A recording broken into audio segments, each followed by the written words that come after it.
Welcome to another episode of the Sugar and Spikes podcast, a podcast for amazing, awesome rule breakers that, are all about the inspiration and sweetness of life, if you will, not to get too cheesy, and who are also willing and down to talk about kind of the shit that sucks and when times get hard, and embracing that and accepting that that's what makes life and it makes us who we are. And powering through is not always the way. So true. Right? If you don't know, I'm Desiree Rosiski, Desiree W. You can find me online, Des W. Ms. MBA on all the social media. I'm a life coach and business coach for awesome women that are ready to do something like super cool and ready to get to the next step. Work a lot with anxiety, passion, helping people find their path, finding their voice, things like that. Worked in mental health for a while, almost 10 years actually, so not just like a while, and a long while. Career length while. I also worked in a creative startup in Portland that's like a while, like a few years. So that's me. And I'm super stoked to have a guest host today. Yay, it's always fun when I'm not just talking to you guys, and I think you like it better too. Let me know, actually, if you like the guest versus the just me talking at you. No pressure, I think I know which one it is. But go ahead and tell me. And our guest is everyone's favorite, Tammy. Hi, everybody. And for those of you that don't know what she does, she's going to tell you. Yep, I'm going to tell you. So I have a master's degree in clinical psychology. I have an MBA as well. So I do have business background. I'm honestly mostly focused on mental health. That's what I do. I was in mental health and now I'm doing something different. I do mental health. I'm working on my doctorate. I'm almost done. Yay! The finish line's in sight. What I'm really all about is helping people with skill building to manage things better in their lives and to really build a life that is fulfilling and consistent with their values. And that's what I do. That's my job when I work with my clients. So I'm kind of here to kind of keep Des on the straight and narrow with the science, to say, don't just pick something out of thin air. Let's have some real science behind it, why it works. We know that it works. It's tested. And there's some actual science behind it. So that benefits you, that benefits her, and we know that we're providing things that will work. Mm-hmm. We want to make sure that what we put out there is good for you guys and not just some random woo. I sometimes refer to us as the woo with the science to back it up. Nothing wrong with a little woo. I mean, there's always room for that, right? Totally. I'm a firm believer science has a place, woo and faith have a place, right? But we don't want to be all one without the other, so. Yes. It's all about harmony and integration with both. Balance. Crazy. What's that? Which actually leads right into our topic for today. What? Oh my god. It's almost like we planned it, but almost. I mean, that's giving us a little too much credit. So today we're talking about one super simple skill that you can use anywhere, anytime, no matter what's going on, for when you are feeling too overwhelmed, getting really anxious, and you can't get your feet on the ground. Yeah, I mean, I might call it emotional distress, I say in air quotes, because that can look a lot of different ways. I don't ever like to pigeonhole it and say, this is really good for anxiety. It's just really good when kind of like you're just over it, things really aren't going well, and you have to get grounded. It's actually called a grounding activity. So it'll kind of pull you out of your head if you're worrying a lot, your mind is racing, if you're super nervous. It's a really good skill to kind of ground you back into your body, ground you back into where you are at in the present moment, right? Because mindfulness, as we all know, is like a big thing right now. But mindfulness can mean meditation, but can also just mean like making contact with the present. And when you think about anxiety, you really aren't very present, and you're not in the present because your mind is racing a million miles a minute and it's probably like down the street. And this is definitely one thing that I do even sometimes when I'm looking at my to-do list and I get too overwhelmed with everything. And I just need to kind of get back to center, because like what happens for me when I'm doing a to-do list and thinking about everything that's going on and these plans and stuff, like sometimes I'll write something down and then that'll lead to being worried about the future because it's something that connects with like a more longer term goal, and then it's like, well, what if that doesn't happen, and then this, and then next thing I know I'm worried about 10 years from now and everything falling apart. Which I think is not uncommon, right? Yeah. As an entrepreneur, that's something that's in the back of your head. I mean, even if you work for a company, like, what if I get fired? What if this doesn't go well? What if my project fails? There's always ways that we worry that things won't come out the way we want, and the stakes are really high. Yeah. Yeah. And catastrophizing it's more common than people want to admit. Like, I know every time that I've mentioned something like that, everyone that I've talked with has been like, you do that too? Yes. Like, yes. We all do it. We all.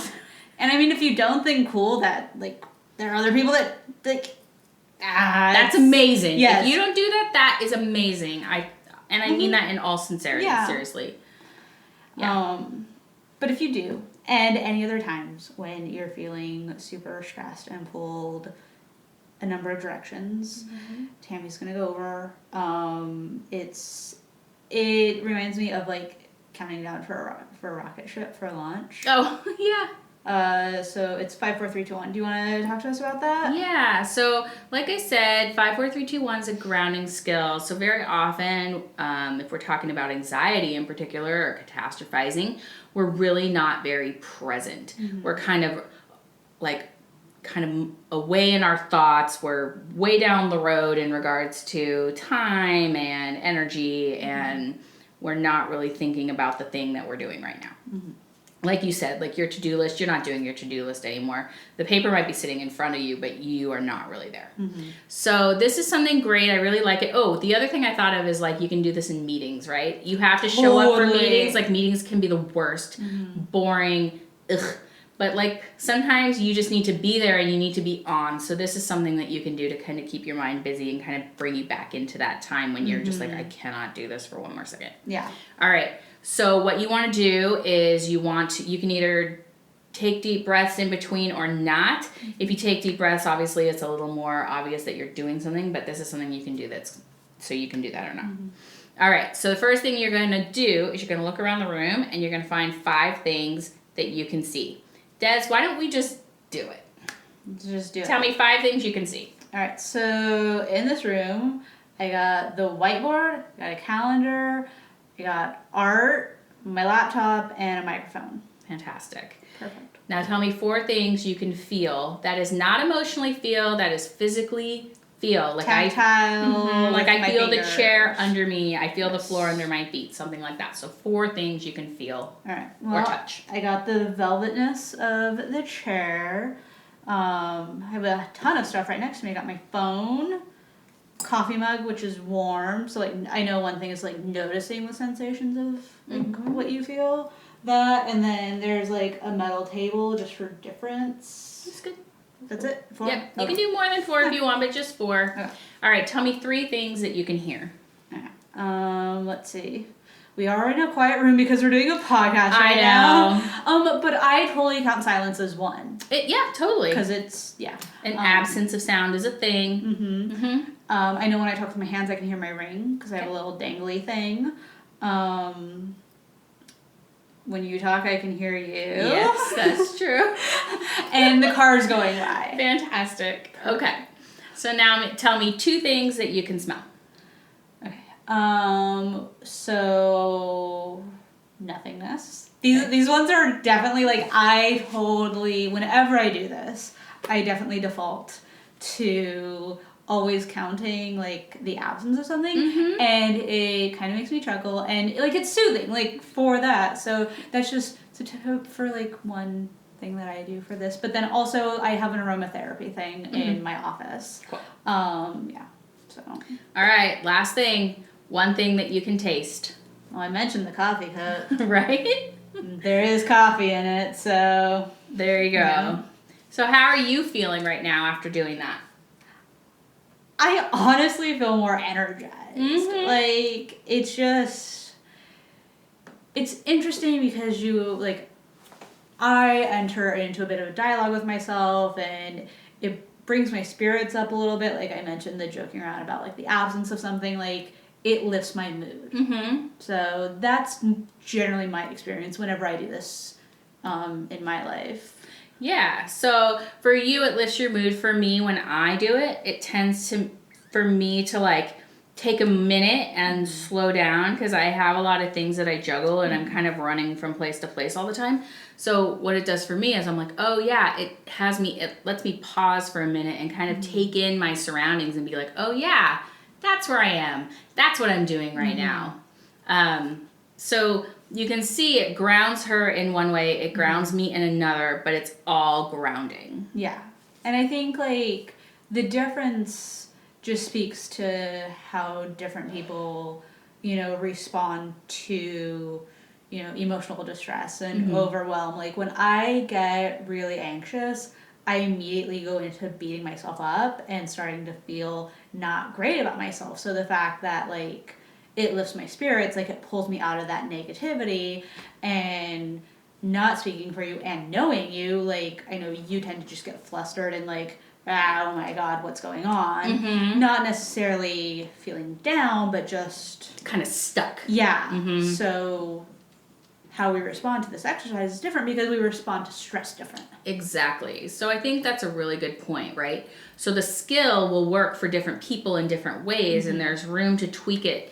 Like you mentioned that like tactile, you really like that one. And so maybe you do that more, right? For me, I really like smells. Like I have aromatherapy all over my house and in my car, and that's something that's really important to me. So that might be one that I will spend more time on. But that's just a way that you can kind of personalize it to you.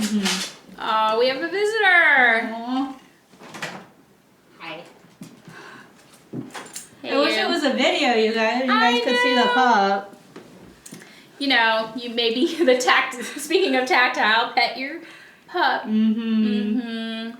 So that's just a skill I like to teach. I teach it to a lot of my clients. I think, give it a try, see how it works. You might be surprised.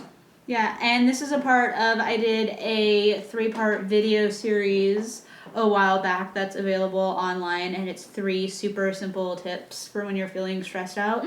This is one of them, and you can actually, I'm in an old office and I go through this, so you can see what it looks like, as well as a couple other stress relieving tools. So that's available on the website under freebies.